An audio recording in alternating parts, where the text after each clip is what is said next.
بسم اللہ الرحمن الرحیم رب زدنی علما۔ محترم سامعین، السلام علیکم ورحمۃ اللہ وبرکاتہ۔ کتاب و سنت کی اشاعت کے عالمی ادارے دارالسلام کی طرف سے آپ کی خدمت میں تخلیق کائنات اور تخلیق آدم علیہ السلام سے لے کر عیسیٰ علیہ السلام تک تمام انبیاء اور قوموں کا تذکرہ قصص الانبیاء پیش کیا جا رہا ہے۔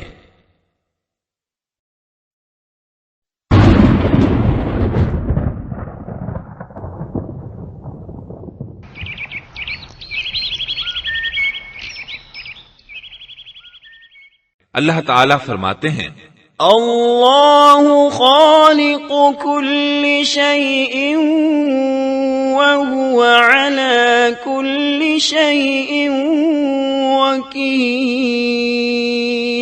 اللہ ہر چیز کا پیدا کرنے والا ہے اور وہی ہر چیز پر قدرت رکھنے والا ہے۔ اللہ الذي خلق السماوات والأرض وما بينهما في 6 أيام ثم استوى على العرش۔ اللہ تعالیٰ وہ ہے جس نے آسمانوں، زمین اور ان کے درمیان کی سب چیزوں کو 6 دن میں پیدا کر دیا، پھر عرش پر جلوہ فرما ہوا۔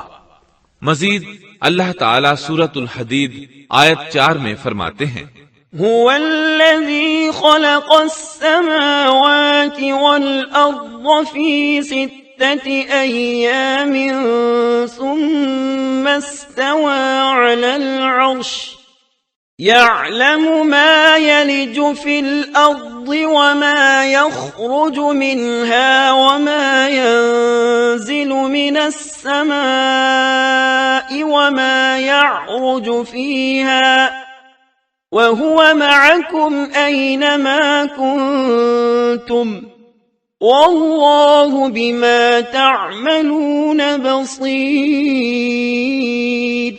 وہی ہے جس نے آسمانوں اور زمین کو 6 دن میں پیدا کیا، پھر عرش پر جلوہ فرما ہوا۔ وہ خوب جانتا ہے اس چیز کو جو زمین میں جائے اور جو اس سے نکلے اور جو آسمان سے نیچے آئے اور جو کچھ اس میں چڑھ کر جائے، اور جہاں کہیں تم ہو وہ تمہارے ساتھ ہے، اور اللہ تمہارے اعمال کو دیکھ رہا ہے۔ اسی طرح اللہ تعالیٰ سورہ ہود آیت 7 میں فرماتے ہیں، وَهُوَ الَّذِي خَلَقَ السَّمَاوَاتِ وَالْأَرْضَ فِي 6 أَيَّامٍ وَكَانَ عَرْشُهُ عَلَى الْمَاءِ۔ اور اللہ ہی وہ ذات ہے جس نے 6 دن میں آسمانوں اور زمین کو پیدا فرمایا اور اس کا عرش پانی پر تھا۔ امام احمد بن حنبل رحمت اللہ علیہ نے ابو رزین عقیلی سے بیان کیا ہے، انہوں نے کہا، یا رسول اللہ، أين كان ربنا عز وجل قبل أن يخلق السماوات والأرض؟ فقال صلى الله عليه وسلم، كان في عماء ما فوقه هواء وما تحته هواء ثم خلق عرشه على الماء۔ اے اللہ کے رسول صلی اللہ علیہ وسلم، آسمانوں اور زمین کو پیدا کرنے سے پہلے ہمارا پروردگار کہاں تھا؟ آپ نے فرمایا عما میں تھا، یعنی اللہ کے سوا کچھ بھی نہ تھا، نہ اس کے اوپر ہوا تھی اور نہ اس کے نیچے ہوا تھی، مطلب یہ کہ کچھ نہ تھا، پھر اس نے پانی پر اپنا عرش پیدا کیا۔ گویا یہ تھی مخلوق کی ابتدا۔ امام احمد، امام ترمذی، امام ابو داود اور بہت سے دوسرے محدثین رحمہم اللہ نے سیدنا عبادہ بن صامت رضی اللہ عنہ کی روایت بیان کی ہے۔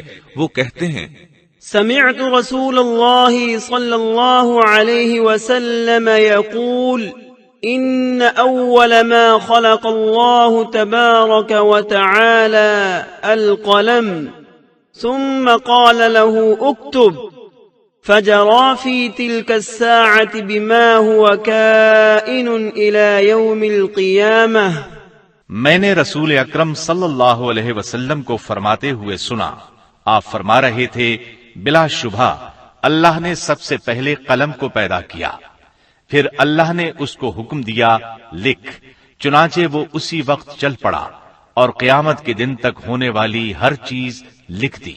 یہ اللہ تعالی کا علم تھا جس کو قلم نے اس کے حکم کے مطابق لوح محفوظ پر لکھا.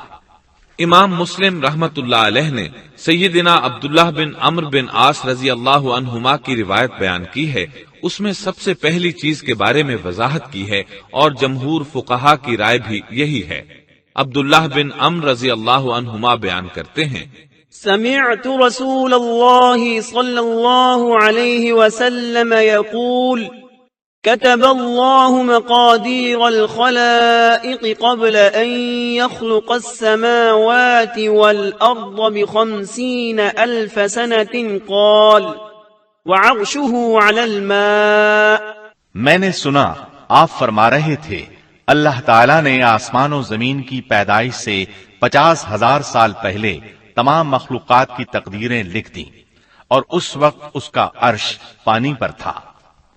اس حدیث مبارک سے واضح ہو گیا کہ سب سے پہلے پانی اور پھر پانی پر عرش پیدا کیا گیا، پھر قلم کی پیدائش ہوئی، اس نے تقدیر تحریر کی، پھر آسمان اور زمین کی تخلیق ہوئی.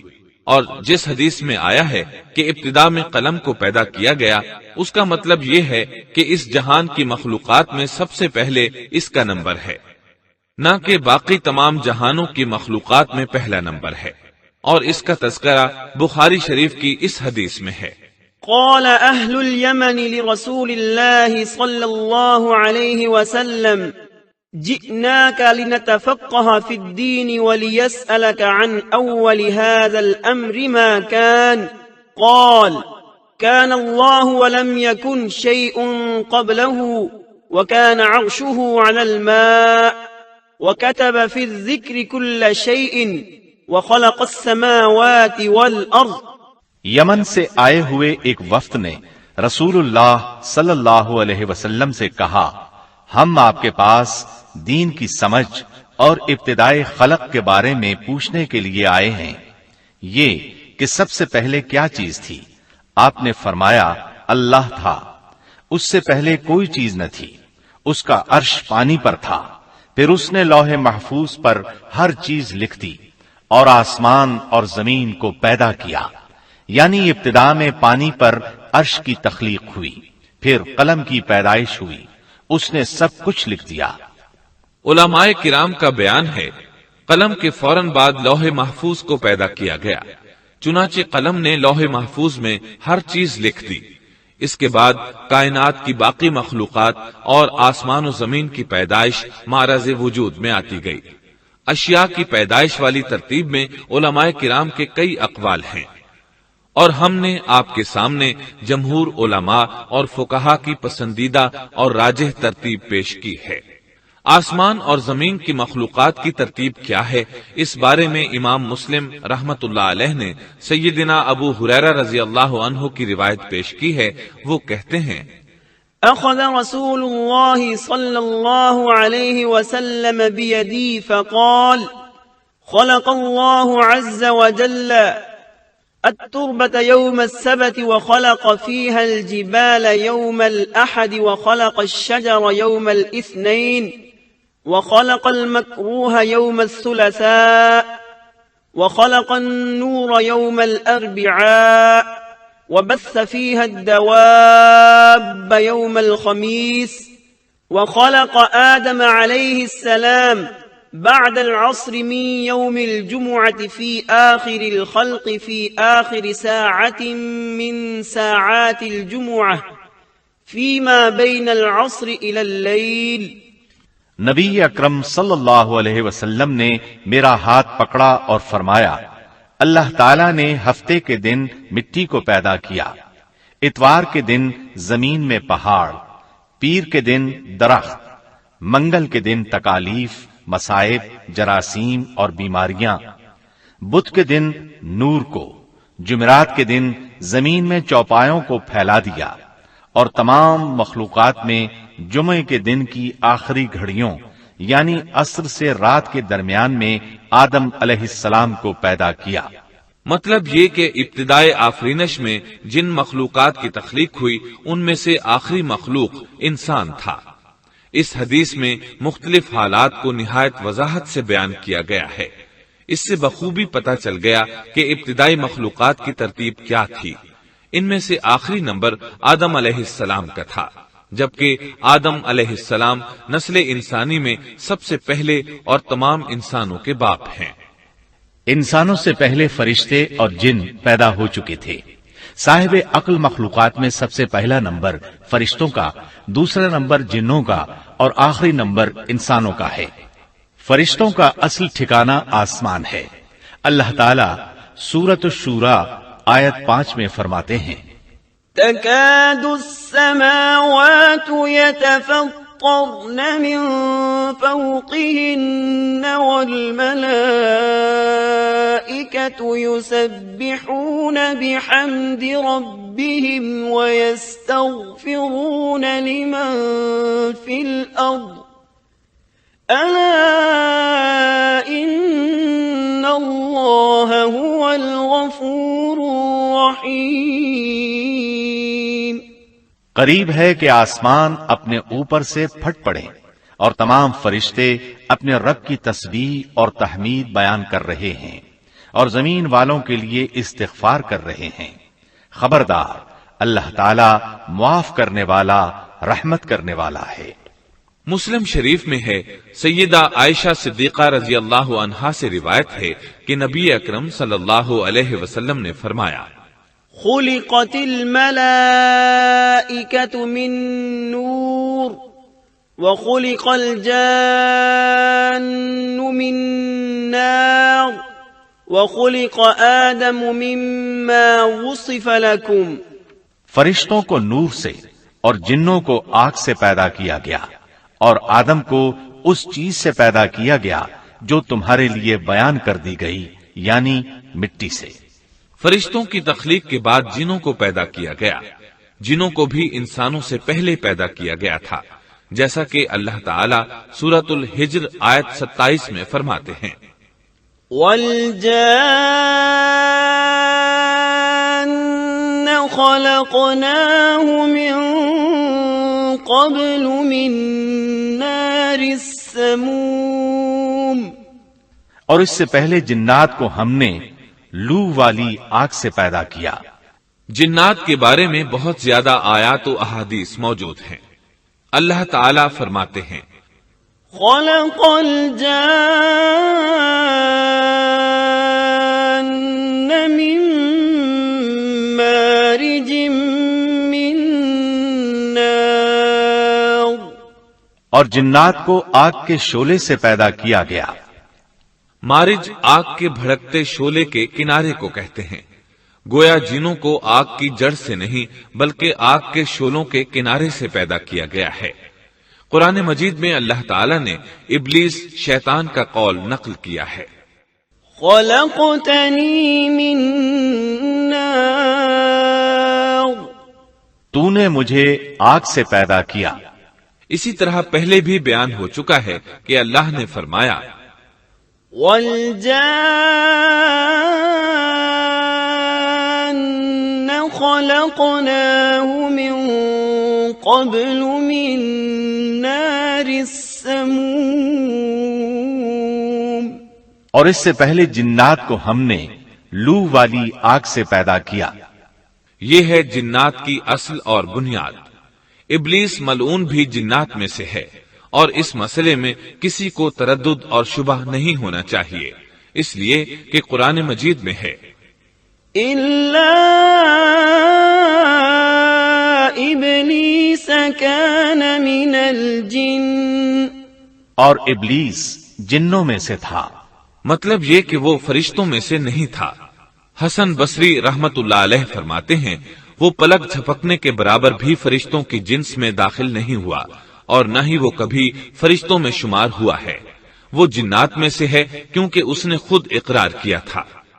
خلقتنی من نار، اے اللہ تو نے مجھے آگ سے پیدا کیا ہے۔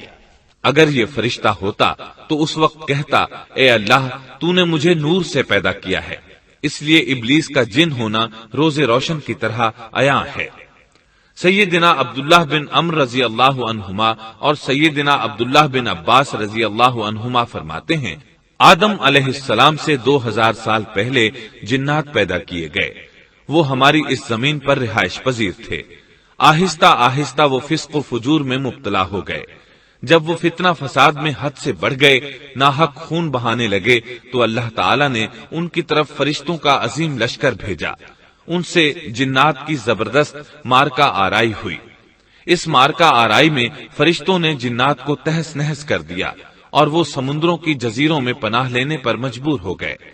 زمین کے ہر بر اعظم سے انہیں جلا وطن کر دیا گیا، چنانچہ آج تک ان کا مسکن یہی جزیرے اور عظیم مراکز ہیں۔ یہ واقعہ آدم علیہ السلام کی تخلیق سے پہلے ہو چکا ہے۔ احادیث مبارکہ میں ہے کہ ابلیس ملعون کا ایک تخت ہے اور وہ تمام جنات کا سردار اور حکمران ہے۔ اس کا شاہی تخت پانی پر ہے، اگرچہ اس کی متعین جگہ ہمیں معلوم نہیں۔ یہاں تک ذکر تھا سیدنا آدم علیہ السلام کی پیدائش سے پہلے کا۔ اب ہم ذکر شروع کرتے ہیں آدم علیہ السلام کا۔ اللہ تعالیٰ فرماتے ہیں وَمَا خَلَقْتُ الْجِنَّ وَالْإِنسَ إِلَّا لِيَعْبُدُونَ، اور میں نے جنوں اور انسانوں کو اپنی عبادت کے لیے پیدا کیا ہے۔ اللہ تعالیٰ نے ہمارے باپ کو کیوں پیدا فرمایا، ہمیں کیوں پیدا فرمایا؟ تاکہ ہم اس کی عبادت کریں، اگرچہ وہ عبادت کا محتاج نہیں، وہ تو بے نیاز ہے، البتہ ہم اس کے محتاج ہیں۔ اس کے اسماء بہترین اور حسین ہیں، وہ عالی شان صفات کا مالک ہے۔ اس نے اپنے ناموں کے آثار ظاہر کرنے کے لیے مخلوق کو پیدا فرمایا، رحمت کے آثار، قدرت کے آثار، جبر اور طاقت کے آثار اور حکمت کے آثار ظاہر کرنے کے لیے مخلوقات کو پیدا فرمایا، ورنہ وہ کسی چیز کا محتاج نہیں۔ آدم علیہ السلام کی تخلیق سے پہلے ہی اس بارے میں اللہ تعالیٰ کا فرشتوں سے مکالمہ ہوا۔ اللہ تعالیٰ نے فرمایا وَإِذْ قَالَ رَبُّكَ لِلْمَلَائِكَةِ إِنِّي جَاعِلٌ فِي الْأَرْضِ خَلِيفَةً، اور جب تیرے رب نے فرشتوں سے کہا میں زمین میں ایک خلیفہ بنانے والا ہوں۔ خلیفہ سے مراد ہے نائب، اور یہ کہ اس کی نسل میں سے ہر ایک دوسرے کا خلیفہ ہوگا۔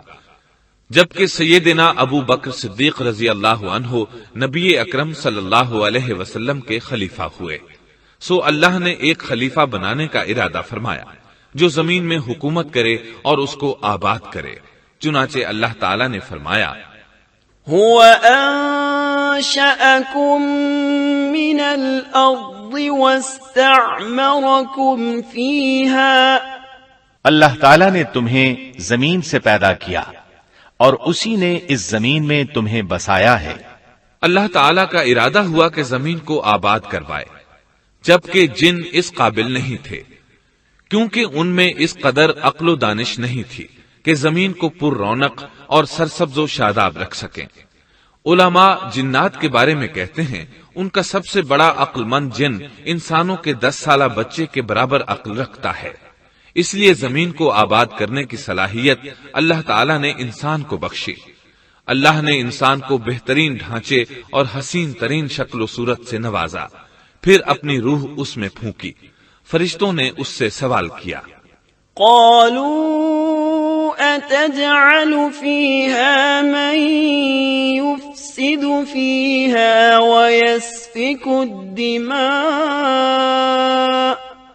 ونحن نسبح بحمدك ونقدس لك قال إني أعلم ما لا تعلمون۔ ایسی مخلوق کو کیوں پیدا کرتا ہے جو زمین میں فساد کرے اور خون بہائے، اور ہم تیری تسبیح، ہم اور پاکیزگی بیان کرتے ہیں۔ اس کے جواب میں اللہ نے فرمایا، جو میں جانتا ہوں تم نہیں جانتے۔ دراصل فرشتوں نے کسی طرح معلوم کر لیا تھا کہ آدم کی اولاد زمین میں فساد کرے گی، خون ریزی کرے گی، لیکن انہوں نے یہ بات اعتراض کے طور پر نہیں کہی تھی، کیونکہ ایسا اعتراض تو گناہ ہے، اور فرشتے پلک جھپکنے کے برابر اللہ کی معصیت اور نافرمانی نہیں کرتے، جیسا کہ ارشاد ہوتا ہے، بل عباد مکرمون لا يسبقونه بالقول وهم بأمره يعملون، بلکہ وہ تو نہایت معزز عبادت گزار ہیں، کسی بات میں اللہ پر پیش دستی اور سبقت نہیں کرتے، اور اس کے حکم پر عمل کرتے ہیں۔ اسی طرح ارشاد ہوتا ہے، لا يعصون الله ما أمرهم ويفعلون ما يؤمرون، اللہ کے حکم کی نافرمانی نہیں کرتے، بلکہ جو حکم دیا جائے بجا لاتے ہیں۔ اس لیے فرشتوں کا یہ پوچھنا وضاحت طلبی کے لیے تھا، وہ تو انسان کے پیدا کرنے کی وجہ پوچھ رہے تھے، وہ زمین میں جنات کے اعمال اور کرتوت کا مشاہدہ کر چکے تھے، یعنی اللہ تعالیٰ نے انہیں پیدا کر کے اختیار دیا تو وہ فتنہ و فساد اور فسق و فجور میں مبتلا ہو گئے، اور اب ایک اور مخلوق زمین میں بسائی جا رہی تھی، تو اس بات کا امکان تھا کہ یہ مخلوق بھی ان کے نقش قدم پر چلے، اس لیے فرشتوں نے تعجب اور حیرت کی بنا پر یہ سوال کیا تھا، اور پوچھنے کا مقصد یہ تھا کہ کیا یہ بھی جنوں کی طرح ہوں گے؟ اس طرح انہیں یہ خدشہ لاحق ہوا کہ شاید ان سے اللہ کی عبادت میں کوتاہی یا کمی واقع ہوئی ہے، جس کی وجہ سے اللہ کو نئی مخلوق پیدا کرنا پڑی۔ اس لیے ان کی بات میں یہ بھی تھا کہ ہم تیری حمد اور ثنا بیان کرتے ہیں۔ بہرحال ان کے سوال کے دو مقصد تھے، کیا یہ جنوں کی طرح فساد کرنے والی قوم ہے؟ کیا ہم سے تیری عبادت میں کوتاہی ہوئی ہے؟ اس پر اللہ تعالیٰ نے فرمایا، جو میں جانتا ہوں وہ تم نہیں جانتے۔ اس موقع پر فرشتوں کے ذہنوں میں ایک اور بات بھی آئی، وہ آپس میں کہنے لگے کہ اللہ تعالیٰ جو بھی مخلوق پیدا کرے گا وہ ہم سے زیادہ معزز اور عالم نہیں ہو سکتی۔ یعنی جب فرشتوں نے باقی مخلوقات کا جائزہ لیا، مثلا آسمان، زمین، پہاڑ، جن، چوپایوں وغیرہ کا، تو انہوں نے سوچا یہ ہم سے زیادہ مرتبے والی نہیں ہے، لہذا یہ مخلوق بھی پیدا ہو رہی ہے تو یہ ہم سے زیادہ مرتبہ نہیں رکھتی، یہ ہمارا خاص مقام ہے کہ اللہ کی تسبیح میں مصروف ہیں، کفر سے محفوظ ہیں، ہر حکم بجا لاتے ہیں، اللہ کے تمام احکامات پورے کرتے ہیں، آسمان اور زمین میں اس کا حکم نافذ کرتے ہیں، اور اللہ کے نزدیک ہم سب سے زیادہ شرف والے ہیں۔ لہذا اگر یہ نئی مخلوق انسان بھی پیدا ہو جائے تو کیا ہوا، ہم سے زیادہ معزز اور علم والی تو نہیں ہوگی۔ بہرحال جب اللہ تعالیٰ نے آدم کو پیدا کیا تو زمین کی مٹی لانے کا حکم فرمایا، چنانچہ اللہ تعالیٰ کے پاس مٹی لائی گئی۔ امام ترمذی، ابن حبان اور امام احمد رحمت اللہ علیہم نے ایک حدیث بیان کی ہے جس کے الفاظ کچھ یوں ہیں، ان اللہ تعالی خلق آدم من قبضة قبضها من جميع الارض فجاء بنو آدم على قدر الارض فجاء منهم الأحمر والأبيض والأسود وبين ذلك والسهل والحزن والخبيث والطيب۔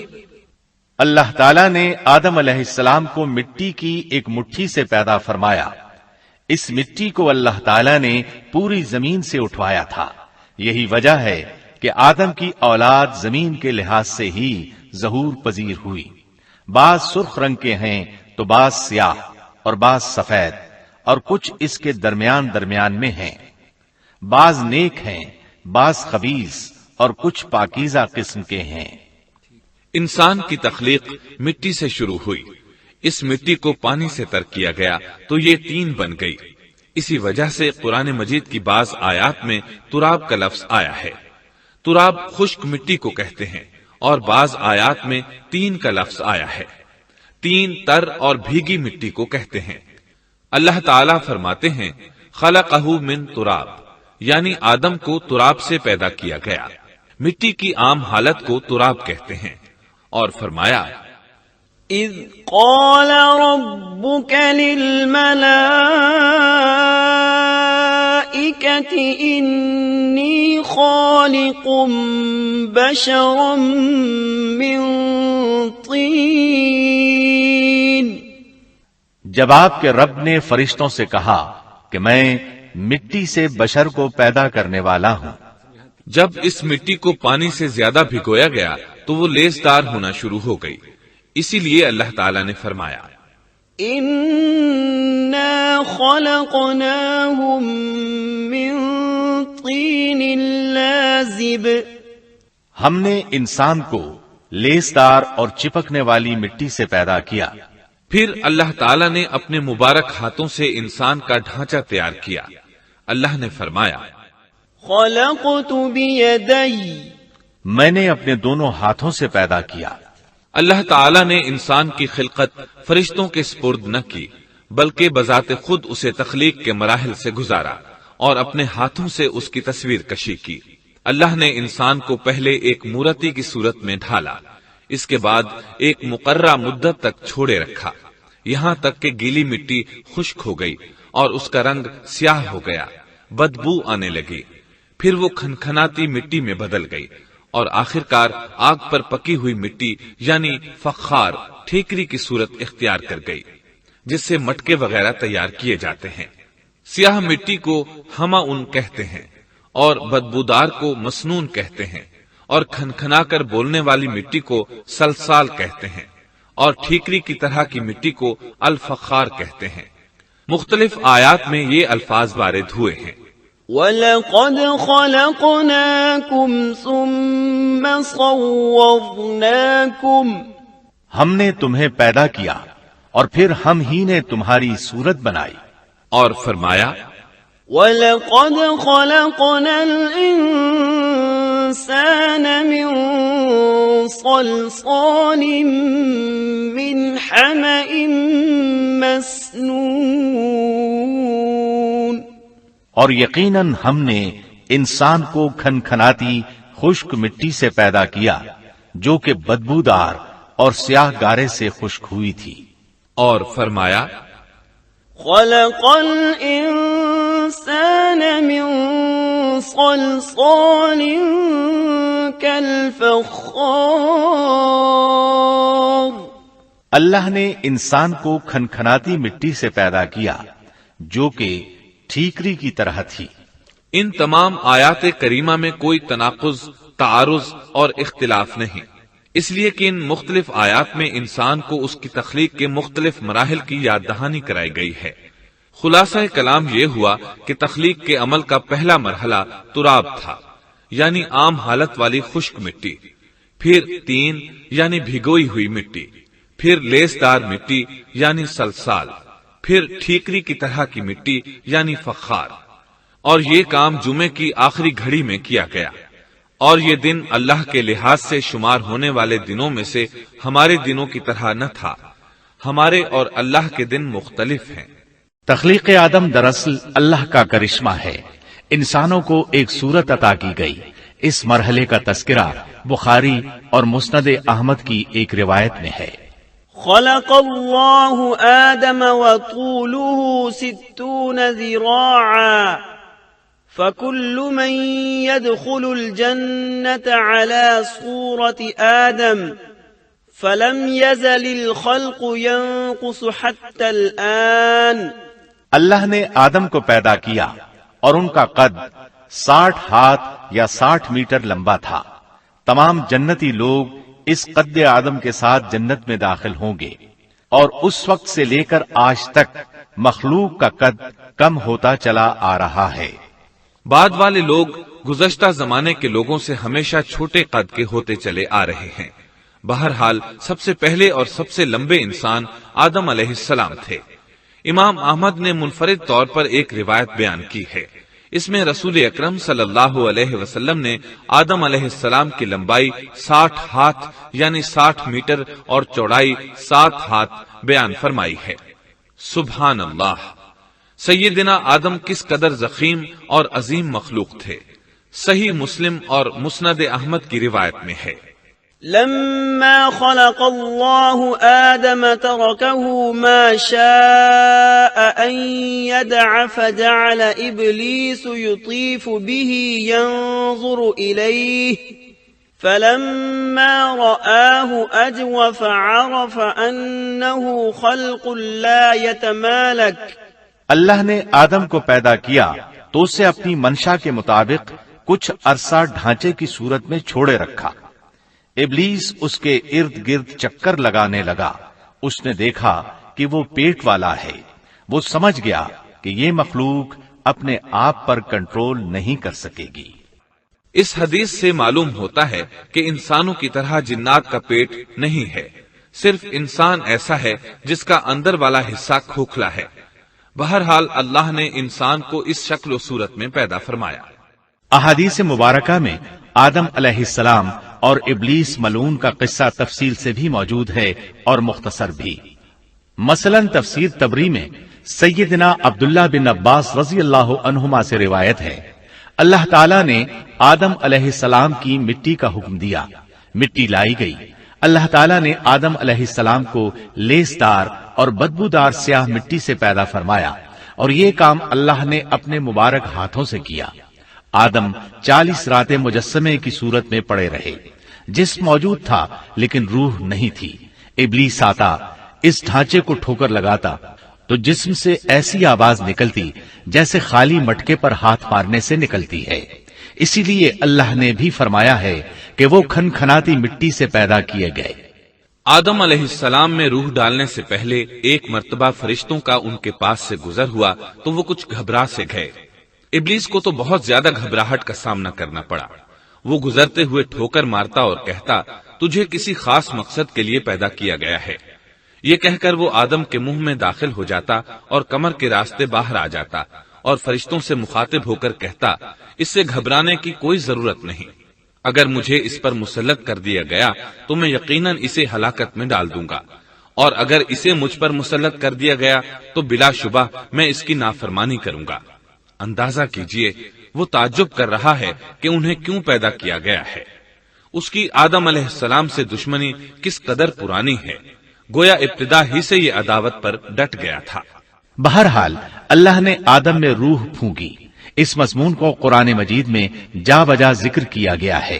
اللہ تعالیٰ فرماتے ہیں، فَإِذَا سَوَّيْتُهُ وَنَفَخْتُ فِيهِ مِن رُّوحِي فَقَعُوا لَهُ سَاجِدِينَ۔ جب میں اس کو ٹھیک ٹھاک کر لوں اور اس میں اپنی روح پھونک دوں تو تم سب اس کے سامنے سجدے میں گر پڑنا۔ ایک اور جگہ فرمایا، إن مثل عيسى عند الله كمثل آدم خلقه من تراب ثم قال له كن فيكون۔ اللہ تعالیٰ کے نزدیک عیسیٰ علیہ السلام کی مثال ہو بہو آدم علیہ السلام کی مثال ہے۔ اللہ نے انہیں مٹی سے بنا کر کہا ہو جا، وہ ہو گئے۔ اللہ نے آدم علیہ السلام کو مٹی سے پیدا کیا، اپنے ہاتھوں سے بنایا، پھر اس میں روح پھونکی۔ اس کا مفصل بیان احادیث میں موجود ہے۔ جب ان میں روح پھونکی گئی اور ابتدا میں روح جیسے ہی سر کے اندر داخل ہوئی، آدم علیہ السلام کو چھینک آ گئی۔ فرشتوں نے آدم علیہ السلام سے کہا، الحمدللہ کہیے۔ انہوں نے کہہ دیا۔ اللہ کی اس تعریف کے جواب میں اللہ تعالیٰ نے فرمایا، رحمہ کا ربک، یعنی تجھ پر تیرا رب رحم فرمائے۔ سبحان اللہ! اللہ ذوالجلال والاکرام نے آدم علیہ السلام میں روح مکمل ہونے سے پہلے ہی انہیں اپنی رحمت سے سرفراز فرما دیا۔ بہرحال جب روح ان کی آنکھوں میں داخل ہوئی اور انہوں نے جنت کے پھلوں کو دیکھا تو ان میں غور و فکر کرنے لگے۔ جب روح پیٹ میں داخل ہوئی تو کھانے کی طلب محسوس ہوئی، ابھی روح ٹانگوں تک پہنچی نہیں اور کھانے کی خواہش پہلے ہی محسوس ہونے لگی۔ اس جلد بازی اور عجلت کی وجہ سے اللہ تعالیٰ نے فرمایا خلق الانسان من عجل، انسان جلد باز مخلوق ہے۔